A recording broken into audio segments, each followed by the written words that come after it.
इस संसार में एक ही परमात्मा है जो सृष्टि की रचना, पालन और सहार के कार्य के लिए ब्रह्मा, विष्णु और शिव के रूप में प्रकट होते हैं।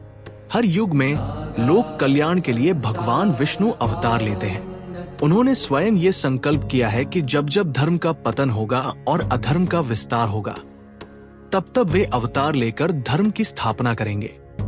ब्रह्मा जी कभी अवतार नहीं लेते, भगवान शिव भी सामान्य रूप से अवतार नहीं लेते, लेकिन जब संसार में शिव के अवतार की आवश्यकता होती है तब वे अवश्य प्रकट होते हैं। आदि शंकराचार्य भगवान शिव का ही अवतार माने जाते हैं। लोगों को सच्चे ज्ञान का मार्ग दिखाने के लिए उन्हें अवतार लेना पड़ा। भयानक कलयुग में दुख से पीड़ित मानवता का उद्धार करना अपना कर्तव्य समझकर कैलाशवासी भगवान शंकर शंकराचार्य के रूप में इस धरती पर प्रकट हुए। हर युग में भगवान शिव का अवतार नहीं होता।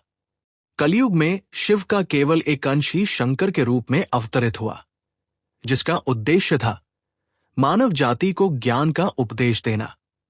जब भगवान शिव ज्ञान के गुरु बने तब वे दक्षिणामूर्ति कहलाए।